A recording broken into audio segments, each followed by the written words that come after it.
Atutta wa Puto Zano Horaye Teadama ne Patapiro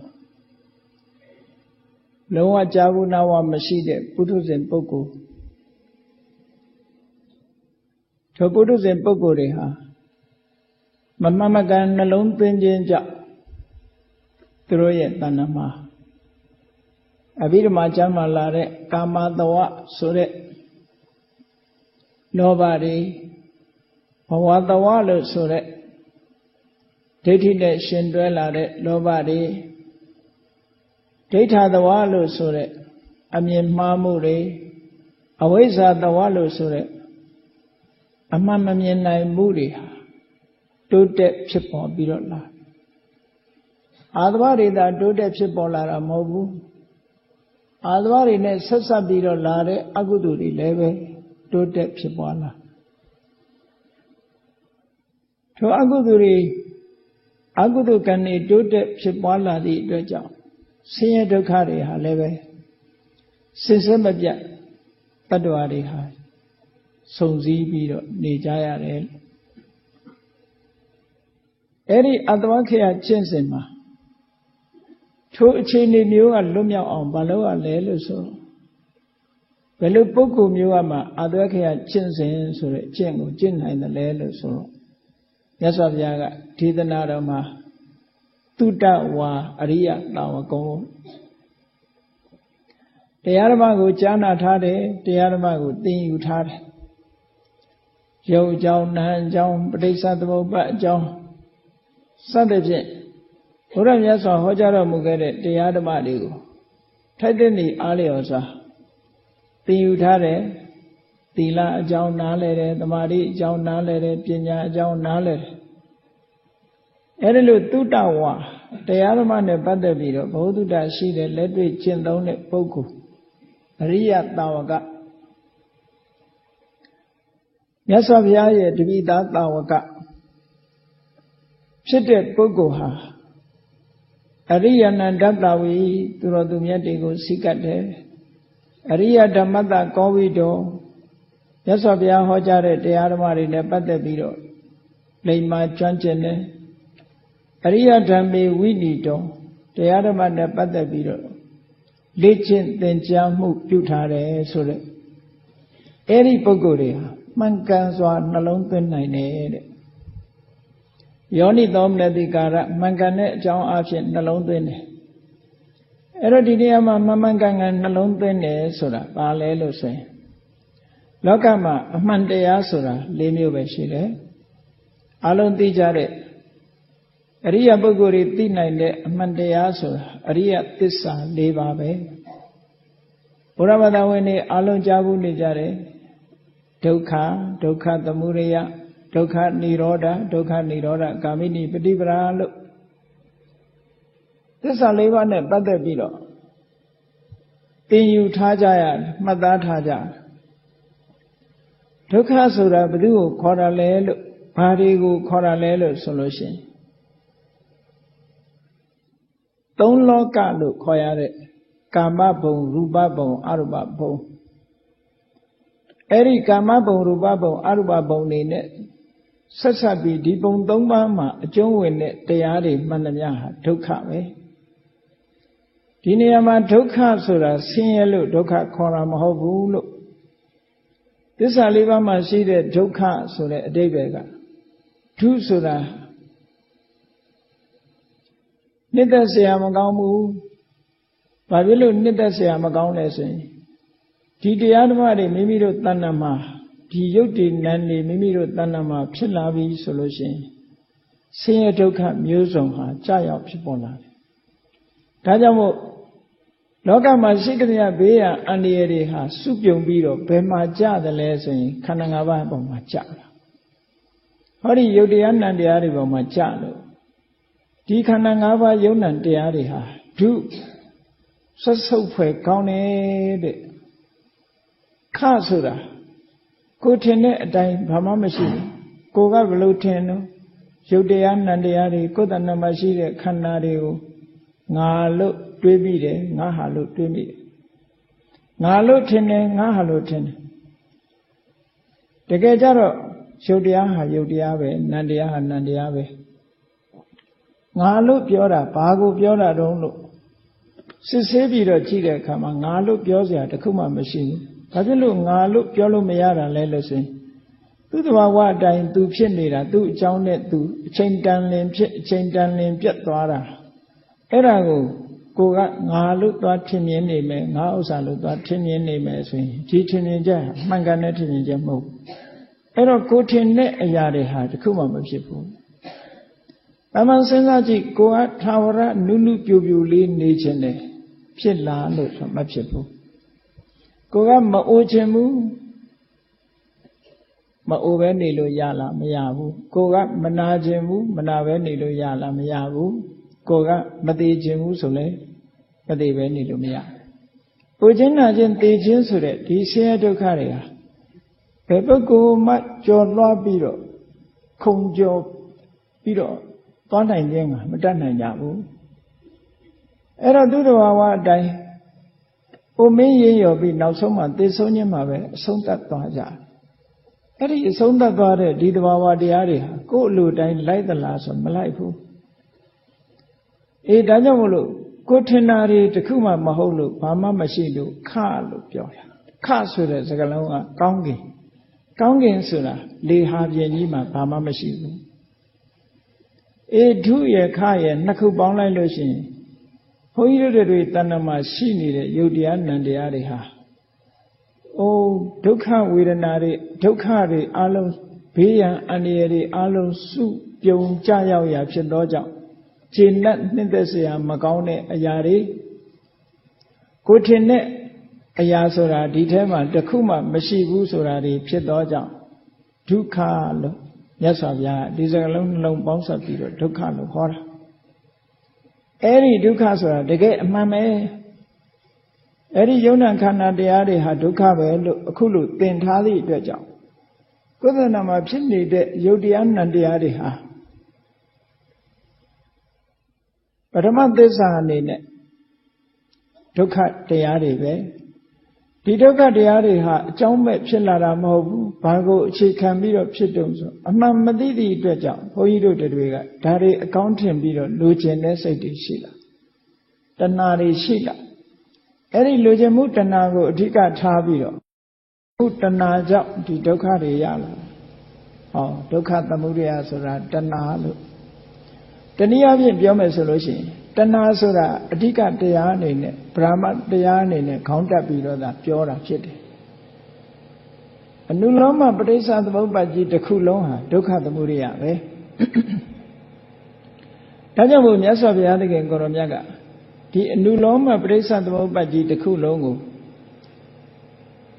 ကတမ္စဘိက္ခဝေဒုက္ခံဒုက္ခသမုဒယံရိယသစ္ဆံလို့ဆိုပြီးတော့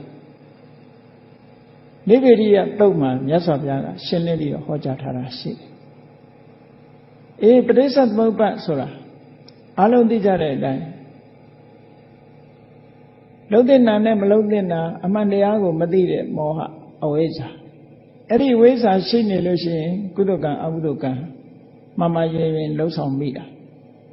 ကံတရားတွေစွမိဆောင်ပြီးဖြစ်လာလို့ရှိရင်ဘဝဆိုတာဝိညာဏအသိစိတ်ကနေအစာပြုတ်လာဝိညာဏဆိုတဲ့အသိစိတ်ပေါ်လာတာနဲ့တပြိုင်နက်နာနေရုပ်တွေဆိုတာဖြစ်လာနာနေရုပ်တွေဖြစ်လာတာနဲ့တပြိုင်နက်ဒီအပြင်းမအာယုန်နဲ့ဆက်သွယ်စရာ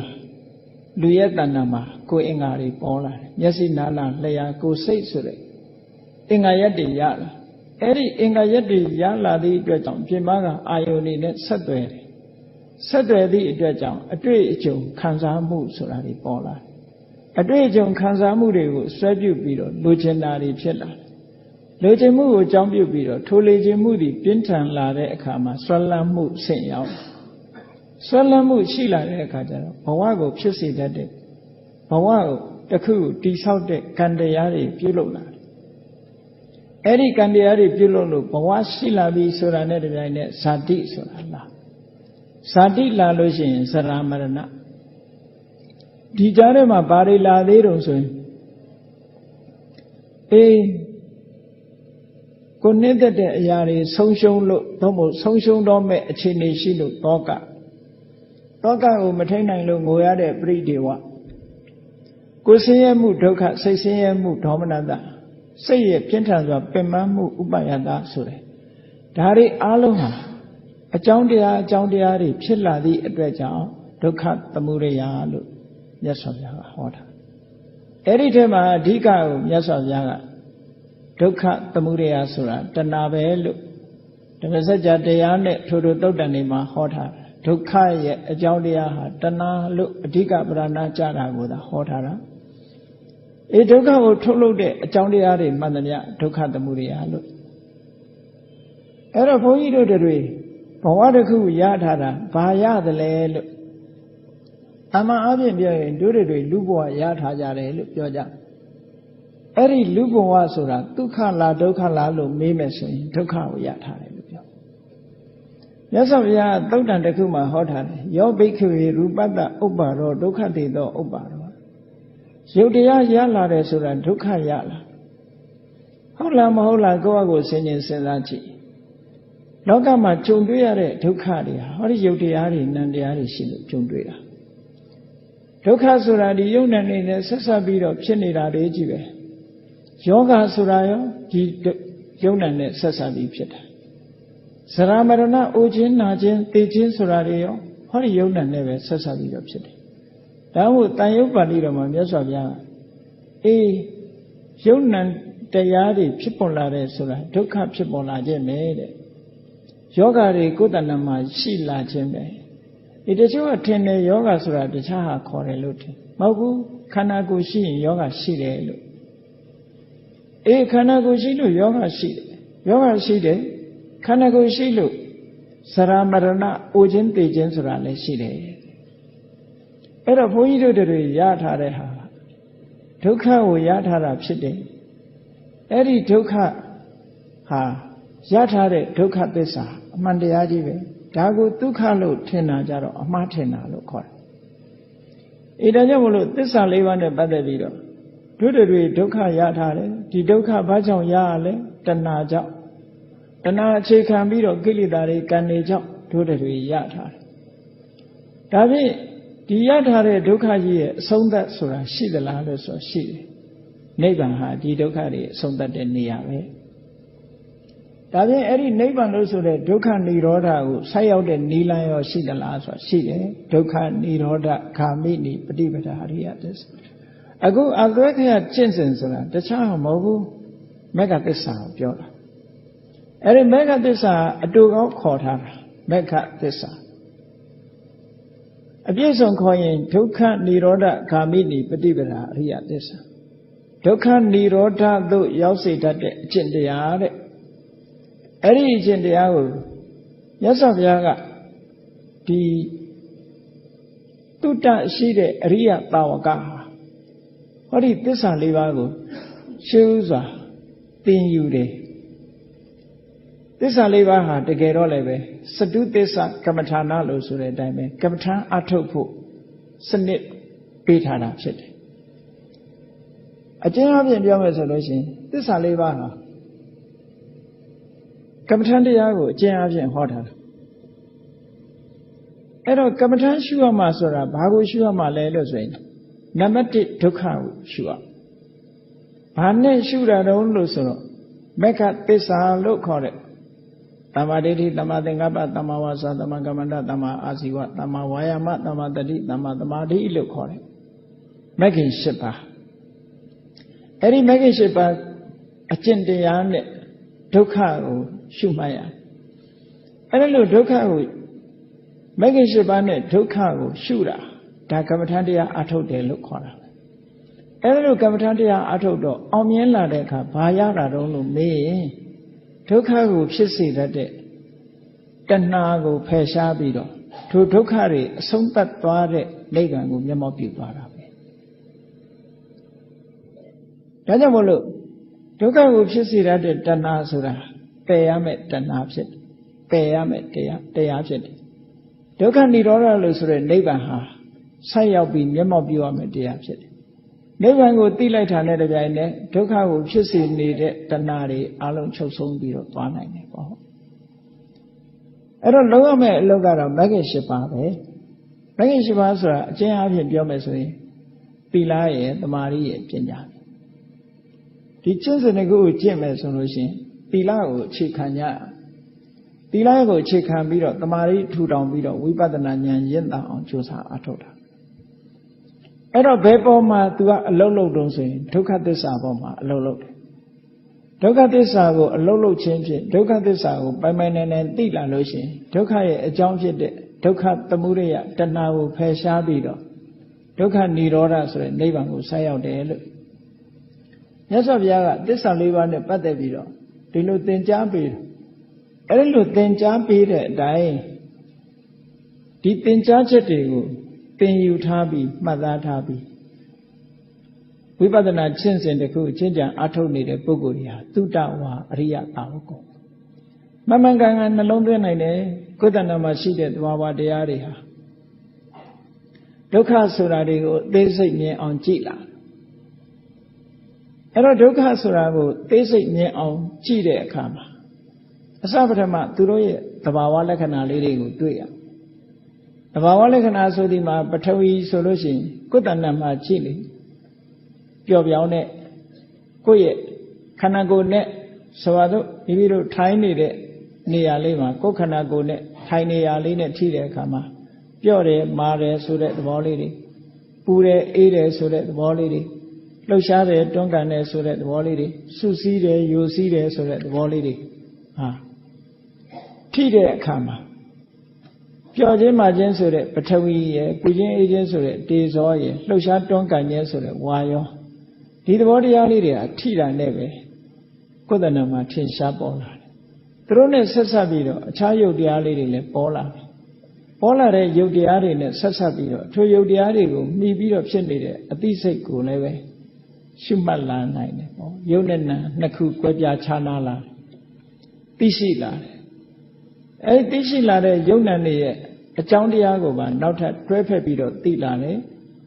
ထိုသိရင်နဲ့ပဲဒီယုတ်နံတရားတွေရဲ့မမြဲတဲ့သဘောဆင်းရဲတဲ့သဘောကိုမပိုင်တဲ့သဘောလို့ဆိုရင်တာမင်ညလက္ခဏာအများဆိုင်အမှတ်သားတစ်ခုဆွဲကင်မိသွားပြီဆိုရင်ဝိပဿနာလမ်းကြောင်းနဲ့ရောက်သွားပြီပေါ့အဲ့ဒါမှန်မှန်ကန်ကန်ရှုမြင်တတ်ပြီဆိုလို့ရှိရင်ယောနိသောမနတိကာရနဲ့မိမိခန္ဓာကိုယ်ပေါ်မှာဒုက္ခကိုရှုမြင်လာတတ်ပြီဆိုလို့ရှိရင်ကိုယ်တဏ္ဍာမှာဖြစ်လာမဲ့အာသဝတရားတွေဟာမဖြစ်တော့ဘူးပေါ့နောက်ဆုံးမှာဝိပဿနာကျင့်စဉ်ကိုကျင့်လိုက်တဲ့အခါမှာအရိယသာဝကလို့ဆိုတဲ့ယောဂီပုဂ္ဂိုလ်ဟာဝိပဿနာကျင့်စဉ်ရင့်တန်သွားလို့နောက်ဆုံးပဲအဆင့်ကိုရောက်သွားတော့ဆိုဒုက္ခនិရောဓလို့ဆိုတဲ့နိဗ္ဗာန်ကိုတွေ့မြင်တဲ့အဆင့်ကိုရောက်သွားတယ်သောတာပန်ဖြစ်သွားတယ်ပေါ့သောတာပန်ဟာနိဗ္ဗာန်ကိုသောတာပတ္တိမစိတ်ဟာနိဗ္ဗာန်ကိုပထမဆုံးတွေ့မြင်တာဖြစ်သောကြောင့်ဓတ္တနလို့ခေါ်တယ်အဲ့ဒီဓတ္တနလို့ခေါ်တဲ့သောတာပတ္တိမရလိုက်တာနဲ့တပြိုင်နက်ဒိဋ္ဌာသဝလို့ခေါ်ရတဲ့တက္ကာယဒိဋ္ဌိဆိုတာရှင်းသွားတယ်သီလပဒပရမတ္တဆိုတဲ့အကျင့်နဲ့ပတ်သက်ပြီးမှားယွင်းတဲ့အယူဆတွေရှင်းသွားတယ်ဟောဒီတန်ရောစဉ်2မျိုးသို့မဟုတ်အာတဝ2မျိုးရှင်းသွားတယ်အဲ့ဒီ2မျိုးရှင်းသွားလို့သူတို့နဲ့သက်ဆိုင်ပြီးတော့လာတဲ့ကာမတဝလို့ဆိုတဲ့ကာမဂုဏ်အာယုန်တွေပေါ်မှာအပေကြလောက်အောင်မိမိတဏ္ဍာမှာဖြစ်ပေါ်မှုဆိုတာတွေလည်းရှင်းသွားတယ်ဘဝတဝလို့ဆိုတဲ့ဒိဋ္ဌိနဲ့ရှင်တွဲသို့မဟုတ်ဇံအာယုန်တွေရူပဘုံအရူပဘုံနဲ့ရှင်တွဲပြီးတော့ဖြစ်တဲ့တဏှာရာဂတွေလည်းရော့ကျသွားတယ်၎င်းတို့နဲ့ရှင်တွဲပြီးတော့ဖြစ်ပေါ်လာတဲ့အမှန်မသိခြင်းဆိုတဲ့အဝိဇ္ဇာအချို့ကိုလည်းပဲဖယ်ရှားပြစ်နိုင်တယ်ဆိုတော့သောတာပန်ဖြစ်လာတာနဲ့တပြိုင်နက်တက္ကာယဒိဋ္ဌိဝိသိကိစ္စသီလပဒပရမတ္တလို့တန်ရောစဉ်3မျိုးအာတဝ2မျိုးအကျွင့်မဲ့ဖယ်ရှားပြီးတော့ကာမတဝဘဝတဝအဝိဇ္ဇာတဝဆိုတဲ့ဒီအာတဝ3မျိုးကိုတော့တစိတ်တေတာအဖြစ်ဖယ်ရှားပြနိုင်တယ်လို့ဒါကသောတပတ္တိမက်လို့ဆိုတဲ့ဓတ္တနဒီဉာဏ်အမြင်တစ်ခုရပြီဆိုလို့ရှိရင်ကိုယ်တဏ္ဍာမှာဒီအာတဝတွေဖယ်ရှားပြလိုက်တယ်ဒါကြောင့်မို့အာတဝဖယ်ရှားဖို့ကျင့်စဉ်တစ်ခုဆိုတာဘာလဲလို့ဆိုရင်သစ္စာလေးပါးကိုသိအောင်လုပ်ပြီးတော့သစ္စာလေးပါးနဲ့ဆိုင်တဲ့ကမ္မထတရားကိုပွားများအထောက်ခြင်းပဲဖြစ်တယ်လို့ ကောင်းပြီဒီအာတဝတရားတွေကိုဖယ်ရှားနိုင်တယ်ဆိုတာမဲ့လေးပါးကသာဖယ်ရှားနိုင်သို့တော်လည်းမြတ်စွာဘုရားကမဲ့လေးပါးမရသေးခင်စัจ जा မှာဖြစ်ပေါ်လာတဲ့အာတဝတရားတွေမဖြစ်အောင်ဆုတ်ပိတ်တားဆီးတဲ့တော့မို့စာလို့ပြောရင်ဝိက္ခံပနပဟံဝိက္ခံပနဆိုတာဖယ်ထားတာတွန်းဖယ်ထားတာတွန်းထုတ်ထားတာတွန်းထုတ်ထားတယ်ဆိုတာပြန်လာနိုင်တယ်ပေါ့ခဏတစ်ပြုတ်မောင်းထုတ်ထားတယ်ပေါ့သမုတ်စေတာဆိုတာအကျွတ်မဲ့ပယ်တာဝိက္ခံပနဆိုတာခဏတွန်းထုတ်တာအဲ့ဒီတွန်းထုတ်ထားဖို့ဝိက္ခံပနပဟံနဲ့ဖယ်ရှားခြင်းဖြင့်ဖယ်ရှားထားဖို့အတွက်နီလန်း၅အသွယ်မြတ်စွာဘုရားပေးထားတယ်အဲ့ဒီနီလန်း၅အသွယ်အတိုင်းကျင့်ကြံကြိုးကုပ်အားထုတ်မယ်ဆိုလို့ရှိရင်ဒီအာတဝတရားတွေကိုအခိုက်အတန့်အားဖြင့်ကိုယ်တဏ္ဍာမှာမဖြစ်အောင်တွန်းထုတ်ဖယ်ရှားထားနိုင်တယ်တဲ့အဲ့ဒီလိုတွန်းထုတ်ဖယ်ရှားထားခြင်းကနေပြီးမိမိရဲ့အသိဉာဏ်နဲ့ရင့်တန်လာလို့ဝိပဿနာဉာဏ်နဲ့ရင့်တန်လာတဲ့အခါမဉဏ်ထိအောင်စိုက်ထိသွားပြီဆိုလို့ရှိရင်ဒီအာတဝခေယကျင့်စဉ်တစ်ခုဟာအရတ္တမဲ့ရတ္တဖို့ရတာနဲ့တပြိုင်နက်လုံးဝပြည့်ပြည့်စုံတဲ့အကျင့်တစ်ခုဖြစ်သွားနိုင်တယ်ဒါကြောင့်မို့လို့သောတာပန်မဖြစ်သေးမီစัจ जा ကိုယ်တဏ္ဍာမှာအာတဝတရားတွေမဖြစ်အောင်ဘယ်ပုံဘယ်နည်းကျင့်ကြံကြိုးကုပ်အားထုတ်ကြရမယ်ဆိုတာပုဗ္ဗဘာဂပฏิပဒါရှေ့ပိုင်းကကျင့်ရမယ်ဤစနစ်တွေတဲ့အဲ့ဒီဤစနစ်တွေကိုဒီသုတ်တံမှာမြတ်စွာဘုရားကဟောထားတာရှိတယ်အဲ့ဒီဤစနစ်အတိုင်းဘုန်းကြီးတို့တွေအာတဝတရားတွေကိုစုပ်ပိတ်ဖို့ကြိုးစားကြရမယ်အဲ့ဒီထဲမှာမြတ်စွာဘုရားကတံဝရပဟတပ္ပအာတဝတံဝရဆိုတာစောင့်စည်းခြင်းစောင့်စည်းတယ်ဆိုတာဘာနဲ့စောင့်စည်းတာတုံးဆိုတတိနဲ့စောင့်စည်းတာတတိဆိုတဲ့တံဝရတရားဆုတ်ပိတ်တတ်တဲ့အကုသိုလ်တွေမရောက်အောင်သို့မဟုတ်အာတဝတွေမလာအောင်ကိရိတာတွေမလာအောင်ဆုတ်ပိတ်နိုင်တဲ့တတိတရားနဲ့တချို့အာတဝတွေကိုဖယ်ရှားနိုင်ဖို့ကြိုးစားကြရမယ်ကမ္မထာအထုတ်နေတဲ့အတွင်းမှာလည်းရှေ့ပိုင်းအနေနဲ့ဒါတွေကလှုပ်ကြရမယ်လို့ဆိုလိုတယ်ဆိုပါစို့ဘာနဲ့ဒီတတိဆိုတဲ့တံဝရတရားနဲ့ဆုတ်ပိတ်တယ်ဆိုတာဘယ်လိုဆုတ်ပိတ်ရမလဲကဲဘုန်းကြီးတို့တွေမှာနေ့စဉ်နဲ့အမျှစဉ်းစားကြည့်လိုက်လူတိုင်းမျက်စိပါလို့မြင်စရာတွေမြင်ကြတယ်နားပါလို့ကြားစရာတွေကြားကြရတယ်နှာခေါင်းပါသည့်အတွက်ကြောင့်အနံ့ရတယ်လျှာပါသည့်အတွက်ကြောင့်အရသာခံရတယ်ခန္ဓာကိုယ်ရှိသည့်အတွက်ကြောင့်အထီးတွေ့ကိုသိကြရစိတ်ရှိသည့်အတွက်ကြောင့်ကြံတွေးကြစိတ်ကူးကြကောင်းပြီအဲ့ဒါကိုဓဝရ6ပါးလို့ခေါ်တာပဲအဲ့ဒီဓဝရ6ပါးကိုတတိဆိုတဲ့တကားရွက်နဲ့ပိတ်ဆို့ဖို့လိုတယ်တကားကိုလုံခြုံစေရမယ်လို့ထို့သုတ်တံမှာမြတ်စွာဘုရားကဣန္ဒြိယေတုဂုဋ္ဌဓဝရစက္ကုန္ဒရေသောတိန္ဒရေကာနိန္ဒရေဇီဝိန္ဒရေကာယိန္ဒရေမနိန္ဒရေလို့ဆိုတဲ့ဣန္ဒြေ6ပါးမှာတကားလုံခြုံအောင်ထိန်းရမယ်လို့တခြားသုတ်တံမှာဒီလိုဟောတယ်ဒီသုတ်တံမှာကြတော့ဆုတ်ပိတ်ရမယ်တဲ့ဘာတွေကိုဆုတ်ပိတ်ရမလဲလို့ဆိုမျက်စိကိုပိတ်ရမှာမဟုတ်ဘူးနားကိုပိတ်ရမှာမဟုတ်ဘူးနှာခေါင်းပိတ်ရမှာမဟုတ်ဘူးဘာတွေကိုဆုတ်ပိတ်ရမလဲလို့ဆိုရင်မျက်စိကနှစ်သက်စရာအာယုံကိုမြင်လာပြီနှစ်သက်မှုတွေဖြစ်လာပြီဆိုလို့ရှိရင်ဘယ်အာတဝစီးဝင်တယ်လဲဆိုရင်ကာမတဝဆိုတာစီးဝင်လာတယ်လောဘတွေစီးဝင်လာတယ်ဘဝတစ်ခုကိုတောင်းတပြီးတော့ဒီတဲ့ကောင်းတဲ့အဆင်းအာယုံတွေကိုလိုလားနှစ်သက်လာတယ်ဆိုရင်ဘဝတစ်ခုနဲ့ဆက်ဆက်ပြီးတော့ဖြစ်လာသည့်အတွက်ကြောင့်ဘဝတဝဆိုတဲ့လောဘတွေစီးဝင်လာတယ်မှားရင်းတဲ့အယူဆတရနဲ့ရှင်တွဲပြီးတော့လောဘဖြစ်လို့ရှိရင်လေဘဝတဝဆိုတဲ့လောဘဟာစီးဝင်လာတယ်အဲ့ဒီစီးဝင်လာတဲ့အာယုံကိုငါဟာသို့မဟုတ်မြဲတဲ့အရာလို့နှလုံးသွင်းမိသွားလို့ရှိရင်ဒိဋ္ဌာတဝဆိုတာစီးဝင်လာ ကာမတဝပဲစီဝင်စီဝင်ဘဝတဝဒိဋ္ဌတဝပဲစီဝင်စီဝင်အမှန်မမြင်တဲ့အဝိဇ္ဇာဟာရောနှောပြီးတော့အမြဲတမ်းပါလာနေချပဲဆိုတော့အာတဝတွေဟာမျက်စိပေါက်ကလည်းစီဝင်နေတယ်အဲ့ဒါတွေကိုမပိတ်ဘူးလို့ဆိုလို့ရှိရင်တတိနဲ့စောင့်ထိန်ပြီးတော့မပိတ်ဘူးဆိုလို့ရှိရင်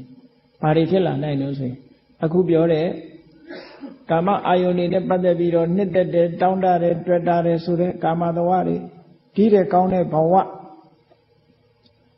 လူလားတောင်းတနှစ်သက်ပြီးတော့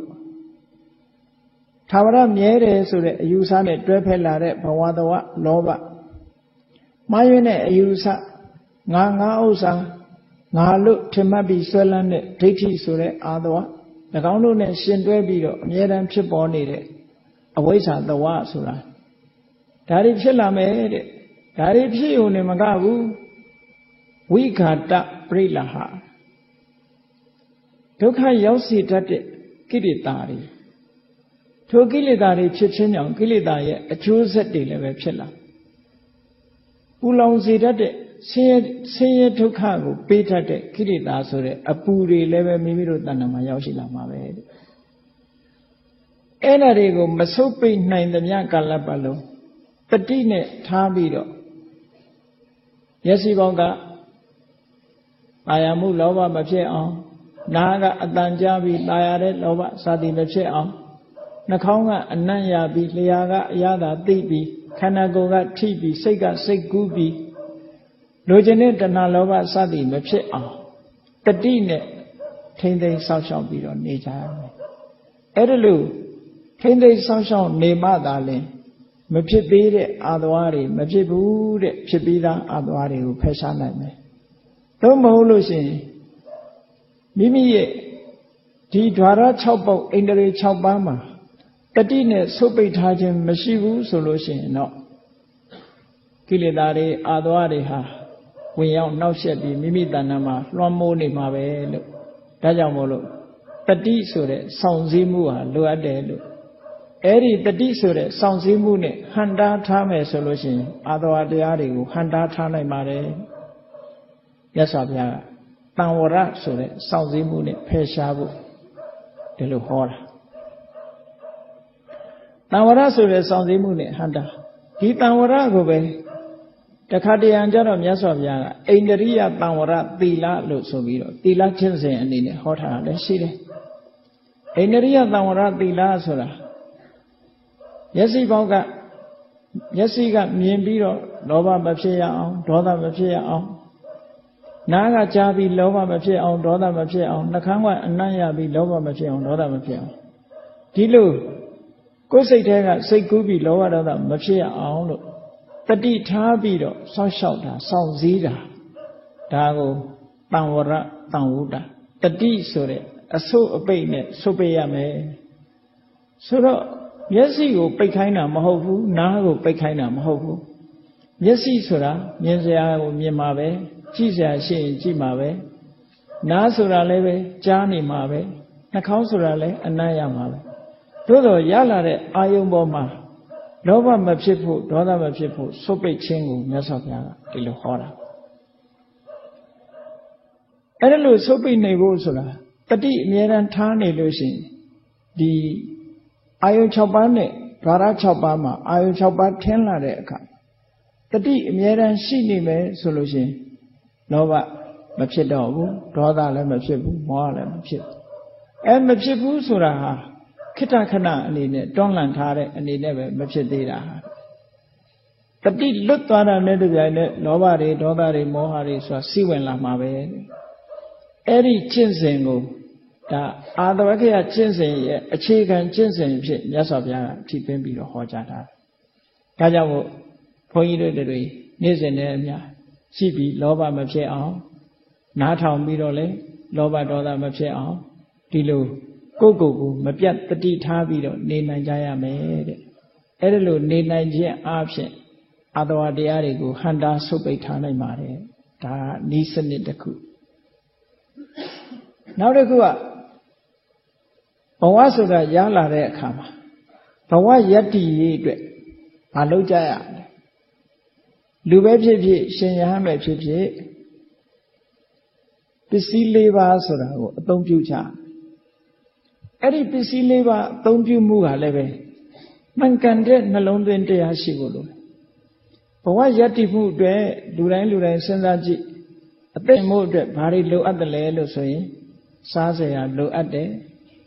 ဝတ်စရာလိုအပ်တယ်နေစရာလိုအပ်တယ်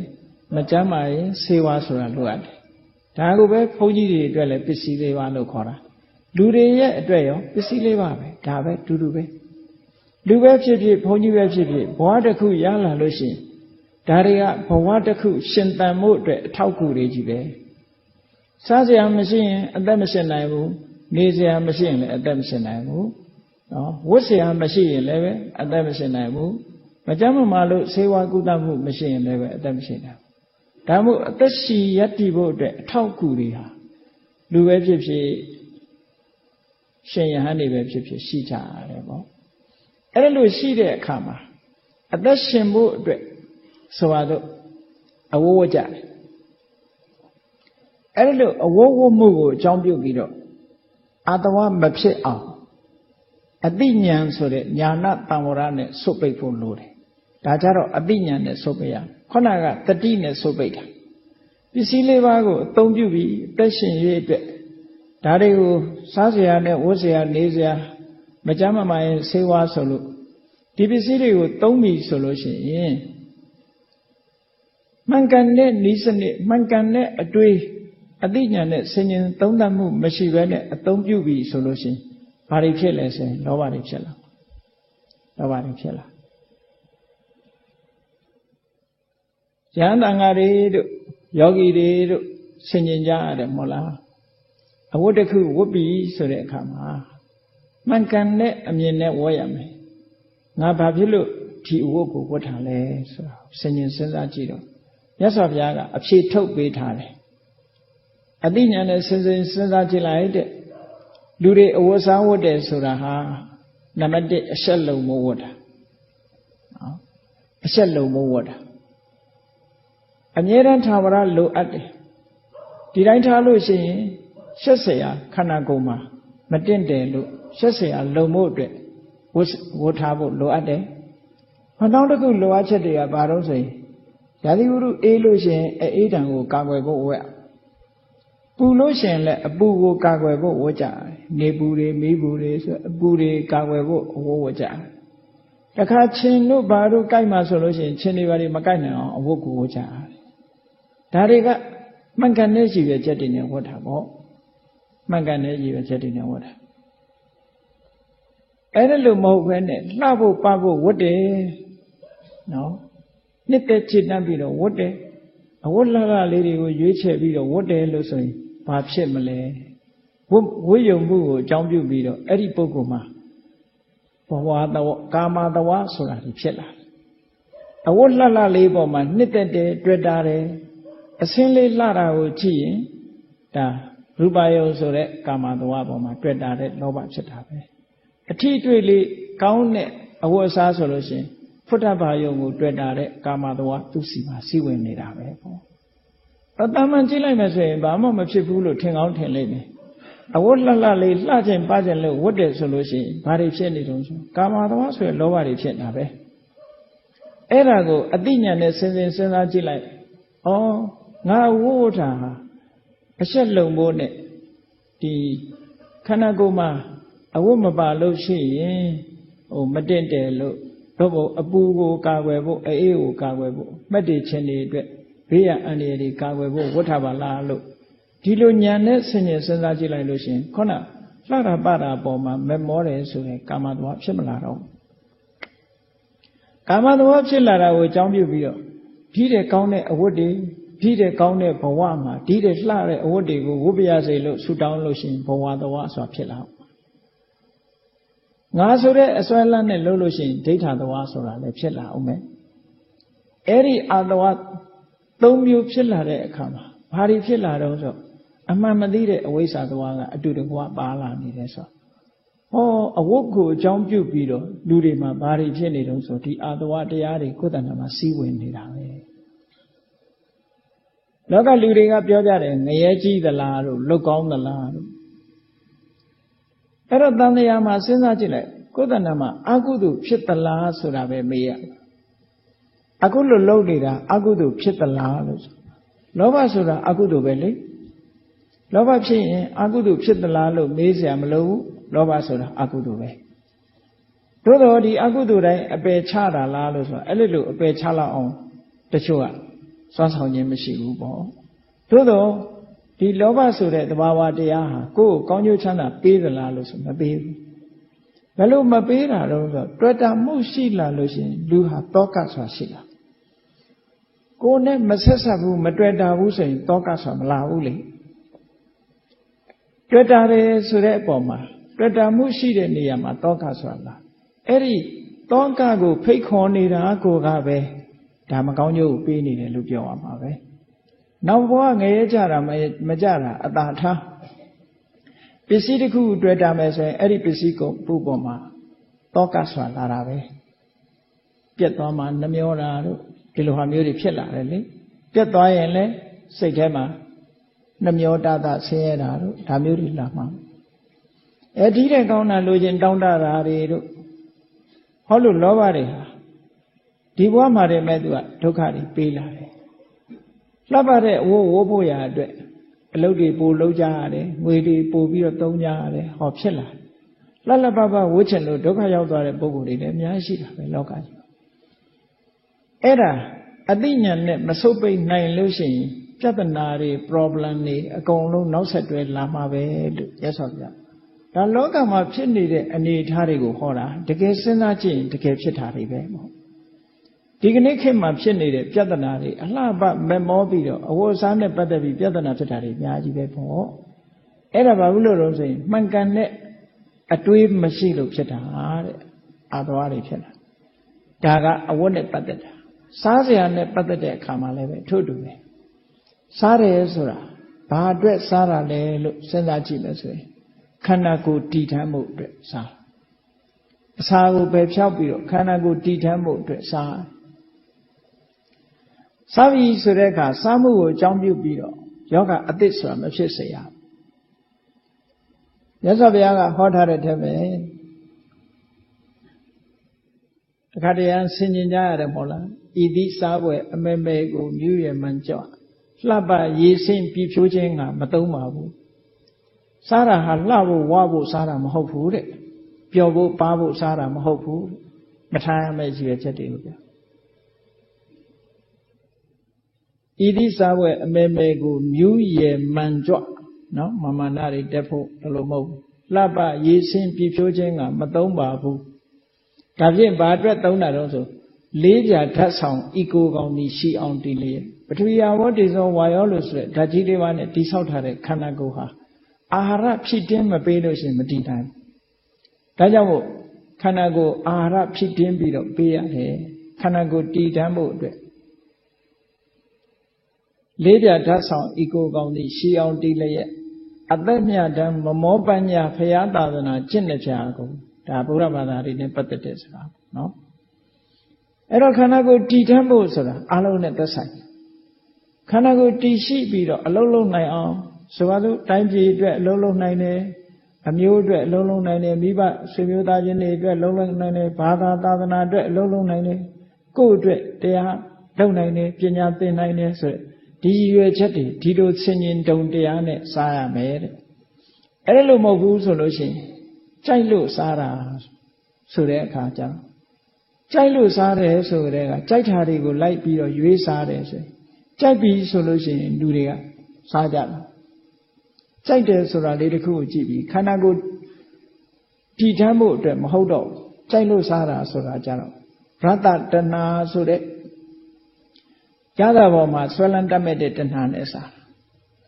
ဒီအစာမတည့်ဘူးဆိုလဲစားတာပဲစီးကျိုယောဂရှိပါတယ်ဆိုချိုကြိုက်တယ်နော်သေရောယောဂတို့ဘာလို့ရှိပါတယ်ဆိုတဲ့အခါမှာဝက်သားမဆောင်နိုင်ဘူးစားတယ်အဲ့ဒါလို့ဖြစ်လာတယ်ဆိုလို့ရှိရင်ကြည့်လေကြိုက်တာကိုရွေးစားတယ်ဆိုကြတဲ့ကာမတဝါဆိုတာဖြစ်နေလောဘတွေဖြစ်တယ်အဲ့ဒီလောဘဖြစ်တာကိုအကြောင်းပြုပြီးတော့ယောဂအခြေခံရှိရင်လေယောဂဆိုတဲ့ဒီဒုက္ခတွေကတိုးတက်လာပြန်မယ် ဒါလည်းအာတဝလို့ခေါ်တာပဲအဲ့တော့ကာမတဝလည်းဖြစ်တယ်ဒီတဲ့ကောင်းတဲ့အစာတွေစားပါရစေဆိုပြီးတော့ဘဝကိုဆူတောင်းပြီးတော့လုပ်မယ်ဆိုလို့ရှိရင်လေဘဝတဝဆိုတာဖြစ်တယ်ငါဆိုတဲ့အတွေးငါဆိုတဲ့အတွေးတွေနဲ့လုပ်လို့ရှိရင်လည်းပဲဒိဋ္ဌာတဝဆိုတာဖြစ်တယ်အမြင်ကိုမမှန်ကန်ကန်မသိဘူးဆိုတဲ့အမြင်မမှန်မှုဆိုတဲ့အဝိဇ္ဇာတဝဟာလည်းပဲကိုယ်တဏ္ဍာမှာဖြစ်ပြီးသားဖြစ်နေတယ်ဆိုတော့အာတဝတရားတွေဟာစားတာကိုအကြောင်းပြုပြီးအစာကိုအကြောင်းပြုပြီးတော့နေ့စဉ်နဲ့အမျှဘုန်းကြီးတို့တွေအသိဉာဏ်နဲ့မဆင်ញင်နိုင်ဘူးဆိုရင်အာတဝတရားတွေလွှမ်းမိုးလာမှာပဲအဲ့တော့စားရနဲ့ပတ်သက်ပြီးတော့မှန်ကန်တဲ့အမြင်တစ်ခုနဲ့မစိုးပိတ်နိုင်ဘူးဆိုလို့ရှိရင်လောဘတွေလာနေမှာပဲမဖယ်ရှားနိုင်ဘူးတဲ့မဖယ်ရှားနိုင်လို့ရှိရင်ဒုက္ခတွေလည်းပဲစက်တိုက်လာနေအောင်မှာပဲလို့ဒီလိုပြောတာเนาะဟောနောက်တစ်ခုစဉ်းကျင်စဉ်းစားကြည့်ဒါစားစရာနဲ့ဝတ်စရာနေစရာဆိုတာလည်းပဲထို့တူပဲနေစရာဆိုတာဘာအတွက်နေကြတာတော့ဆိုဟောအပူကာကွယ်ဖို့အေးကာကွယ်ဖို့မက်ချင်းကာကွယ်ဖို့ယတိဥရုတွေကာကွယ်ဖို့ဆိုတဲ့အနေနဲ့သုံးရအဲ့ဒါလို့မဟုတ်ဘူးအဆောက်အဦလေးလှလှပပအိမ်ကိုလှလှပပဒီလိုပြင်ဆင်ပြီးတော့လှတာကိုကြိုက်တယ်ဒီတဲ့ကောင်းတာကိုလိုချင်လာတဲ့ဆိုရင်ကာမတဝါတွေဖြစ်တာပဲအဲ့ဒီကာမတဝါဆိုတဲ့လောဘတွေဖြစ်လာလို့ရှိရင်ထိုအာတဝါကိုအကြောင်းပြုပြီးတော့ဒုက္ခတွေဆိုတာလည်းဖြစ်လာတာပဲဒါကြောင့်မို့မြတ်စွာဘုရားကအိမ်အဆောက်အဦနေတယ်ဆိုတာဘာရည်ရွယ်ချက်နဲ့နေတာတော့ဆိုဥဒုကိုအကာအကွယ်လုပ်ဖို့ပဲအေးရင်လည်းလုံခြုံဖို့မိုးရွာရင်လည်းလုံခြုံဖို့လေတိုက်ရင်လည်းလုံခြုံဖို့ဘေးရန်အန္တရာယ်တွေလုံခြုံဖို့ဆိုတဲ့အဆောက်အဦတွေမှာနေဖို့လိုအပ်တယ်လို့စဉ်းကျင်စဉ်းစားပြီးတော့အာတဝါတွေမဖြစ်အောင်တားဆီးကြရမယ်အတိညာနဲ့ပဲစဉ်းကျင်ပြီးတော့သုံးရမယ်လို့ဒီလိုပြောမကြမ်းမမာရင်ဆေးဆိုတဲ့အခါမှာလည်းပဲဆေးတောက်တယ်လို့ဆိုကြတဲ့ဟောခါတာတို့ချိုတာတို့စဉ်းစားမနေနဲ့ဆေးတောက်တာယောဂပျောက်ဖို့ဆိုတဲ့အတိညာနဲ့ပဲတောက်ရမယ်အဲ့လိုမဟုတ်လို့ရှိရင်ဆေးကောင်းတာကိုချိုတာကိုဆိုလို့ရှိရင်ပို့ပြီးတော့တောက်ရင် overdosage ဖြစ်ပြီးဒုက္ခရောက်အောင်ပါပဲအဲ့တော့လောဘမထိန်နိုင်ဘူးဆိုလို့ရှိရင်ဘယ်နေရာမှာပဲဖြစ်ဖြစ်ကာမတဝါဆိုတာဝင်ရောက်ပြီးတော့လာနိုင်တယ်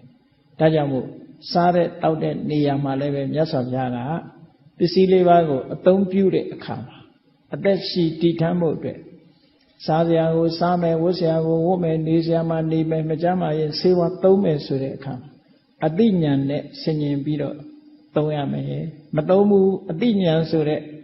အဆုတ်ပိတ်မထားဘူးဆိုလို့ရင်အာတဝါတွေကိုယ်တဏ္ဍာမှာဖြစ်ပေါ်လာမှာပဲတဲ့ဟောဒါကကျင့်စဉ်တစ်ခုပဲဒါကကျင့်စဉ်တစ်ခုဒါကတော့အတိညာဏ်နဲ့လုပ်ရမယ်ကိစ္စတစ်ခုပဲနောက်တစ်ခုကဘာလို့ဆိုရင်သိခံပြီးတော့စောင့်စည်းရတာတစ်ခုရှိသေးတယ်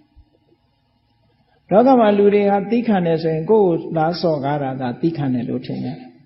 သိခံမှုဆိုတာဟာကြည့်လိုက်မယ်ဆိုလို့ရှိရင်ဘာတွေကိုသိခံရတာတော့ဆိုလို့ရှိရင်ဓာတိဝုရုအေးရင်လည်းသိခံရတယ်သိခံတယ်ဆိုတာအလကားသား6တက်သိခံတာမဟုတ်ဘူးဥပမာမဲ့တရားထိုင်ရင်ဓာတိဝုရုသိအေးနေတယ်ဩအေးလို့မနေနိုင်ပါဘူးဆိုပြီးတော့ဟိုတရားထိုင်မှုကိုဖျက်မလားသို့မဟုတ်ဒီအေးခြင်းကိုထည့်ပြီးတော့မရေတွက်ဖက်နဲ့တရားကိုဆက်ပြီးတော့ထိုင်မလားလို့ဆိုတဲ့အခါအေးတယ်ဆိုတာကိုပမာမထားပဲနဲ့လှုပ်တဲ့လှုပ်ထိုက်တာကိုလှုပ်တယ်ဒီလိုဆိုလို့တယ်သူကြတော့ဝီရိယတံဝရလို့ခေါ်တယ်ဝီရိယတံဝရလို့ခေါ်တယ်သိခံပြီးဆိုတဲ့နေရာမှာခန္တီဆိုတဲ့ဒီစွမ်းနိုင်မှုတစ်ခုပေါ့ခန္တီဆိုတာစိတ်ထက်ကြဆင်းသွားခြင်းမရှိပဲစိတ်အနေထားပြောင်းသွားခြင်းမရှိပဲနဲ့ထိန်းထားနိုင်တာကိုခန္တီလို့ခေါ်တယ်အဲ့တော့သိခံရမှာဘာတွေတော့ဆိုရင်ပူတာကိုလည်းသိခံရတယ်အေးတာကိုလည်းသိခံရတယ်ဥပုသ်ဆောင်ပြီဆိုရင်စားတယ်ကိုလည်းသိခံရတယ်မသိမခံလို့ဥပုသ်ဖြတ်လိုက်မယ်ဆိုရင်ဥပုသ်ဖြတ်ခြင်းကြောင့်ဖြစ်ပေါ်လာတဲ့အကုသိုလ်တွေဖြစ်လာမှာပဲ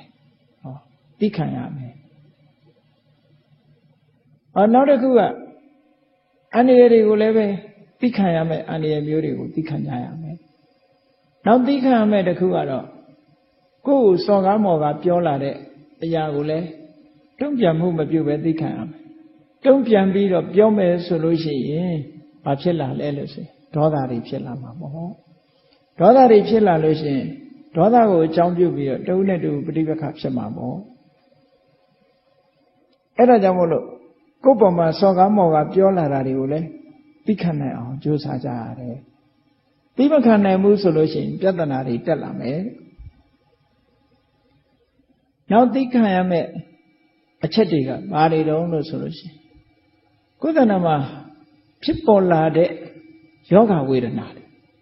အဲယောဂဝေဒနာတွေကိုလည်းပဲအောင်ဤသိခံတယ်အောင်ဤသိခံတယ်ဆိုတာယောဂဝေဒနာသိခံတယ်ဆိုတာတခြားကိုပြောတာမဟုတ်ဘူးနော်ယောဂဝေဒနာဒီတိုင်းကြိတ်မိတ်ခံရမယ်ဆေးမကုရဘူးလို့ဒီလိုပြောတာမဟုတ်ဘူးယောဂဝေဒနာဖြစ်လာတဲ့အခါမှာထိုယောဂဝေဒနာရဲ့သဘာဝတရားကိုဆင်ခြင်စဉ်းစားပြီးတော့ဒီယောဂဝေဒနာကိုအကြောင်းပြုပြီးတော့အကုသိုလ်မဖြစ်စေနဲ့လို့ပြောတာယောဂဝေဒနာကိုမခံနိုင်သည့်အတွက်ကြောင့်အကုသိုလ်တွေဖြစ်လာနိုင်တယ်အဲ့ဒီလိုအကုသိုလ်တွေအဖြစ်မခံနဲ့လို့အကုသိုလ်တွေဝင်မလာနိုင်အောင်ကိုယ်မှာခန္တီဆိုတဲ့သိခံမှုနဲ့ဆုပ်ပေးရမယ်လို့ရှေ့ပိုင်းမှာကျင့်ရမယ်ကျင့်စဉ်များဒီတိုင်းလောကလူတွေတော့ပြောကြတာသိခံနဲ့ပြောကြတယ်သိခံဆိုတဲ့ခမာပฏิပဒါဟာအရာရာကိုသိခံတယ်ကဲတရားထိုင်တဲ့အခါမှာရောသိမခံရဘူးလားစဉ်းစားကြည့်နော်တရားထိုင်ရင်ကနေပြီးတော့ညောင်းလာတယ်ညားလာတယ်သိခံရမယ်ဆက်ပြီးတော့ထိုင်ကြရတာဒါသိခံမှုပဲနော်ဆာလောင်လို့ရှိရင်လည်းသိခံရတာရှင်လာကြိုက်လို့ရှိရင်လည်းသိခံရတာအလုံးသိခံပြီးတော့ဆောင်ရွက်မှခန္တီတရားလက်ကင်ထားမှကုသိုလ်ဆိုတာဖြစ်တယ်မြတ်စွာဘုရားကတဗ္ဗေပိကုသလဓမ္မခန္တရာယတ္ထာဝဝတ္တရေတဲ့ကုသိုလ်တရားတွေဟာသိခံမှုနဲ့ပတ်သက်ပြီးတော့ကြီးပွားတိုးတက်လာကြတယ်မြတ်စွာဘုရားကိုယ်တော်တိုင်အလောင်းတော်ဘဝတုန်းကခန္တီပါရမီဆိုတာဖြစ်ခဲ့တယ်အဲ့ဒီသိခံနိုင်စွမ်းနေရှိလို့6နှစ်ပတ်လုံးဒုက္ခရစရိယာကျင့်တဲ့အခါမှာလည်းသိခံမှုတွေများကျင့်ကြံကြုတ်ကုန်အထုတ်ခဲ့လို့သိခံမှုတွေနဲ့ဆောင်ရွက်ခဲ့လို့နောက်ဆုံးမှာဘုရားဖြစ်လို့ရောက်သွားရတယ်ပေါ့အဲ့ဒါကြောင့်မို့လို့အောင်ဤသိခံမှုဆိုတာဟာအင်မတန်မှအရေးကြီးတယ်တဲ့ခန္တီတရားလက်ကင်ထားပြီးတော့ရှင်းသုံးကြရမယ်လို့မြတ်စွာဘုရားကဒီလိုဟောတော်မူတာပါအဲ့ဒါလည်းပဲခန္တီဆိုတဲ့တရားဟာသိမခံခြင်းကြောင့်ဖြစ်ပေါ်လာမဲ့အကုသိုလ်တွေသူမှပဲသိမခံနိုင်ဘူးဆိုလို့ရှိရင်ဒုက္ခနဲ့တွေ့လို့သိမခံနိုင်ဘူးဆိုလို့ရှိရင်ဒုက္ခကိုတောင်းတတယ်ကာမတဝါဖြစ်တယ်နော်ကာမတဏှာတွေဖြစ်လာတယ်ကာမတဝါတွေဖြစ်လာဒီတဲ့ကောင်းတဲ့ဘဝတောင်းတတယ်ဘဝတဝါဖြစ်လာတယ်မှားယွင်းတဲ့အမြင်တွေရလာတယ်ဒိဋ္ဌာတဝါဖြစ်လာတယ်ဟောအဝိဇ္ဇာတဝါတွေလည်းရှင်တွဲပြီးတော့လာတယ်ကုသဏမှာအာတဝတရားတွေဟာတိုးပွားပြီးတော့လာနိုင်တယ်တဲ့ဒါကြောင့်မို့လို့ပြီးခံမှုဖြင့်အခုကဲ့သို့သောအခက်အခဲတွေကိုရှောင်လွှဲနိုင်ကြရမယ်လို့မြတ်စွာဘုရားကဒီလိုဟောတာနော်နောက်စုပ်ပိတ်ရမယ့်ကိစ္စတစ်ခုကဘာလို့ဆိုလို့ရှိရင်ပရိဝိသနာပဟတ္တပရှောင်ရှားရမယ်ရှောင်ရမယ်ရှောင်တယ်ဆိုတာလည်းပဲအမှန်တမ်းအရေးကြီးတယ်နော်လောကမှာရှောင်ရမယ့်အရာဆောင်ရမယ့်အရာနဲ့ပြောကြတယ်လေရှောင်ရမယ့်ဟာကိုမရှောင်ဘူးဆိုလို့ရှိရင်ဒုက္ခရောက်တာပဲအဲ့တော့ရှောင်ရမယ့်အရာဘာတွေရှောင်ရတာတော့ဆိုရင်မြတ်စွာဘုရားဟောထားတယ်ခွေးဆိုးရှိလို့ရှိရင်အဲ့ဒီခွေးဆိုးရှိတဲ့နေရာကိုရှောင်ရမယ်ဟောဒါလည်းရှောင်ရမှာမရှောင်လို့ရှိရင်ဘာဖြစ်ခွေးကြိုက်ခံရမှာပေါ့ဒါဝီရိယနဲ့ကြိုးစားအထောက်ရမယ်ကိစ္စတစ်ခုပဲကြားရဲရာကြမှာမယိုးတာလို့ဆိုတော့ဒီတော့မှကြားရှိပါတယ်ဆိုရင်ကံရှိကြားမကိုက်နိုင်ဘူးလို့သွားရင်ကြားကိုက်ခံရမှာပဲပေါ့အနေရဆိုတာကိုယ့်ဘာကိုရှောင်တိန်ရမကြခင်ကရန်ကုန်သားကနော်အင်းတကောဆိုတဲ့နာမတောထဲမှာသီလရှင်ကြီးတပါးတောရကြောင်တဲလေးနဲ့နေတာညတိုင်ကြတော့ဆင်းတွေကလာပြီးတော့ဒီသူတို့နေရာကိုရောက်လာတော့အန္တရာယ်ရှိလို့သူ့ကိုရွာထဲနေဖို့လာခေါ်ကြမလိုက်ဘူးသူကမလိုက်ရုံနဲ့မကဘူးဆင်းနေလာတဲ့အခါကျတော့ဆင်းကိုခြောက်တဲ့အနေနဲ့သူကတဲတဲ့ကနေပြီးတော့သွပ်ပြားကိုဒုက္ခလေးနဲ့တောက်နဲ့ရိုက်နေတော့ဆင်းကသူရှိတဲ့စီရောက်လာဆင်းကိုခေါ်တာနဲ့တူတယ်အဲ့ဒါလိုရောက်လာပြီးတော့နှာမောင်းနဲ့အဲ့ဒီတဲကိုဆွဲဖြဲပြီးအဲ့ဒီသီလရှင်ကြီးက ငယ်တာမဟုတ်ဘူးအသက်80လောက်ရှိပြီရွာထဲလိုက်နေဖို့ခေါ်တာမလိုက်ဘူးညာကြီးမှာအဲ့လိုတောက်ခေါင်းနေတော့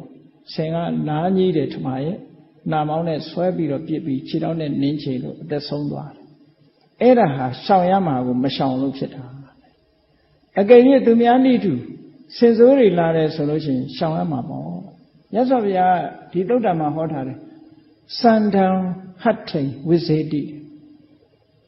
ဝိရိယနဲ့စင်စိုးတွေရှိပြီဆိုရင်အဲ့ဒီစင်စိုးတွေရှိတဲ့စီမသွားနဲ့ရှောင်အောင်နဲ့ဆူးညောင်ခလုတ်တွေပေါ်တဲ့နေရာလည်းမသွားနဲ့သွားရင်ဆူးမယ်ခြိုက်တွေချင်းတွေရှိတဲ့စီမသွားနဲ့ချော်လဲလို့ရှိရင်ဒူးကွဲမယ်ဟောမြတ်စွာဘုရားရှောင်ခိုင်းတာဒါတွေအဲ့ဒါတွေမရှောင်လို့မိုက်မက်ကန်းသွားပြီလာပြီဆိုလို့ရှိရင်ဒုက္ခတွေရောက်မှာပဲအဲ့ဒီရောက်လာတဲ့ဒုက္ခတွေပေါ်မှာဒုက္ခဖြစ်တဲ့အခါမှာဒုက္ခတွေအဆုံးသတ်တာမဟုတ်ဘူးလူတွေကဒုက္ခဖြစ်လို့ရှိရင်ဘာဖြစ်တုံးဆိုချမ်းသာတာကိုမျှော်လင့်လာကြပြန်တယ်။ဇာအေးသူမေရိုက်ဆိုတာလို့ဆင်းရဲတော့ချမ်းသာခြင်းလာတယ်။ချမ်းသာတာကိုတောင်းတတဲ့အခါကာမတဝါဖြစ်လာပြန်ရော။ဝိညာဉ်ပြီးအာတဝတရားတွေသူ့တဏ္ဍာမှာစီးဝင်လာတာပဲ။အေးဒါကြောင့်မလို့မြတ်စွာဘုရားကရှောင်တဲ့နေရာကိုရှောင်ရမယ်တဲ့။နောက်ဆုံးဘာရှောင်ရမလို့ဆိုရင်အပေါင်းအသင်းနဲ့ပတ်သက်ပြီးတော့မကောင်းတဲ့အပေါင်းအသင်းတွေကိုလည်းရှောင်ရမယ်မရှောင်လို့ရှိရင်အ ਨੇ ဆုံးအပြောဆိုခံရမယ်မကောင်းတဲ့လူနဲ့ပေါင်းရင်အေးဒီလူကတော့မကောင်းတဲ့လူနဲ့ပေါင်းတာသူလည်းတူတူပဲနေမှာပဲဆိုပြီးတော့အထင်လွဲခံရတတ်တယ်ကိုမပါတောင်မှမကောင်းတဲ့လူနဲ့ပေါင်းရင်မကောင်းတဲ့အကျိုးသက်ရောက်မှုတွေရောက်တတ်တယ်ရသော်ဘုရားကဥပမာလေးနဲ့ဟောထားတောင်ရှိသေးတယ်ငပြောဘက်ကလေးဟာတဲ့ငပြောဘက်ကလေးထဲမှာငပိထည့်ပြီးတော့ထုတ်လိုက်လို့ရှိရင်အဲ့ဒီငပြောဘက်ကလေးမှာငပိနတ်နေနမ်းသွားတယ်ပုတ်တဲ့အနတ်နေဆွဲသွားတယ်အေးအဲ့ဒီငပြောဘက်ကလေးကိုပဲစပယ်ပန်းထုတ်ထည့်ပြီးတော့ထုတ်မယ်ဆိုလို့ရှိရင်မွှေးကြိုင်တဲ့အနံလေးတွေရသွားတယ်အဲ့ဒီတိုင်းပဲမကောင်းတဲ့လူနဲ့ပေါင်းလို့ရှိရင်အ ਨੇ ဆုံးတော့အနံ့ကူးသွားတတ်တယ်ကောင်းတဲ့လူနဲ့ပေါင်းရင်လည်းပဲအနံ့ကူးတာပဲတဲ့ဒါကြောင့်မို့ဒါကိုလည်းပဲရှောင်ကျင်ရမယ်နောက်အနေထိုင်နဲ့ဆင်ញင်ရမယ်လို့ဒီလိုဆိုတယ်သူများတွေတန်တရားဖြစ်စေတတ်တဲ့အနေထိုင်မျိုးသူတို့အားတွေမသွားတဲ့မလာတဲ့နေရာမျိုးကိုမသွားရဘူးမလာရဘူးအထူးသဖြင့်ယဟန်တွေကိုပို့ပြီးတော့ရသော်ဘုရားကအဆုံးမဩဝါဒပေးတာပေါ့မသွားတဲ့မလာတဲ့နေရာတွေသွားတယ်လာတယ်ဆိုပါစို့အရက်ဆိုင်ဝင်ထွက်သွားလာတယ်ဆိုတော့ဒီကိုယ်တော်ရက်တောက်တာလို့ထင်မှာပေါ့ဘီယာဆိုင်ဝင်ရင်ဘီယာတောက်တယ်လို့ထင်မှာပေါ့အဲ့ဒါလို့မသွားတဲ့မလာတဲ့နေရာတွေကိုမသွားရအောင်ရှောင်ရမယ်တဲ့မရှောင်လို့ရှိရင်သူတစ်ပါးတွေကဖြုတ်ချခြင်းလို့ဆိုတဲ့ဒီအာတဝါဆိုတဲ့အပြစ်နာစာတွေကိုယ်တဏ္ဍာမှာဖြစ်လာတယ်ဆွဆွဲခံရပြီဆိုရင်ဆွဆွဲမှုကိုမလိုလားတော့ဂုံသတင်းကြော်ကြားခြင်းနဲ့ဆိုတဲ့စိတ်တွေဝင်လာတဲ့အခါမှာကာမတဝါဖြစ်ပြန်ရောအဲ့ဒါလို့အာတဝါဆိုတာတွေကဒီလိုရှောင်ရမယ့်ဟာကိုရှောင်ရမယ်လုံလဝီရိယစိုက်ပြီးတော့ရှောင်ရမယ်လို့မြတ်စွာဘုရားဒီလိုဟောတာအေးဒီကျင့်စဉ်တွေကတော့ဝိပဿနာကျင့်စဉ်ရဲ့ရှေ့ပိုင်းမှာကျင့်ကြရမယ်အကျင့်တွေလို့မြတ်စွာဘုရားကတပ္ပတဝသုတ်တံမှာအာသဝခေယကျင့်စဉ်အနေနဲ့ဟောထားတာဖြစ်တယ်။ဒါကြောင့်မို့တရားချစ်ခင်သူတော်စင်ပြိဋ္ဌာအပေါင်းတို့မျက်စိနာနာလျာကိုယ်စိတ်ဆိုတဲ့ဓဝရ6ပါးကကိလေသာတွေမဝင်အောင်ဆုတ်ပိတ်မှုဆိုတဲ့တံဝရတတိတံဝရပစ္စည်းလေးပါးကိုအသုံးပြုတဲ့အခါမှာပစ္စည်းလေးပါးနဲ့ပတ်သက်ပြီးတော့တဏှာရာဂမဖြစ်အောင်စဉ်းစားဆင်ញဉဏ်ဖြင့်ဆုတ်ပိတ်ခြင်းလို့ဆိုတဲ့ညာဏတံဝရအခက်ခဲတွေနဲ့ကြုံတွေ့တဲ့အခါမှာအန္တရာယ်တွေနဲ့ကြုံတွေ့တဲ့အခါမှာတိခံကြော်လွှားခြင်းလို့ဆိုတဲ့ခန္တီတံဝရမသွားတဲ့နေရာကိုမသွားဘဲနဲ့ရှောင်ကျဉ်ခြင်းဆိုတဲ့ဝီရိယတံဝရအဲ့ဒီတံဝရတရားတွေနဲ့ဆုတ်ပိတ်နိုင်မှတို့တွေရဲ့တဏ္ဍမှာကိလေသာတို့အာတဝတို့ကံတို့ဆိုတာကိုမဖြစ်မှာဖြစ်တယ်လို့ကိုယ်စီသဘောကျပြီးဒီပုပ္ပဘာကပฏิပဒါကျင့်စဉ်အတိုင်းကျင့်ကြံကြိုးကုပ်အားထုတ်တော်မူနိုင်ကြပါစေကုန်သတည်း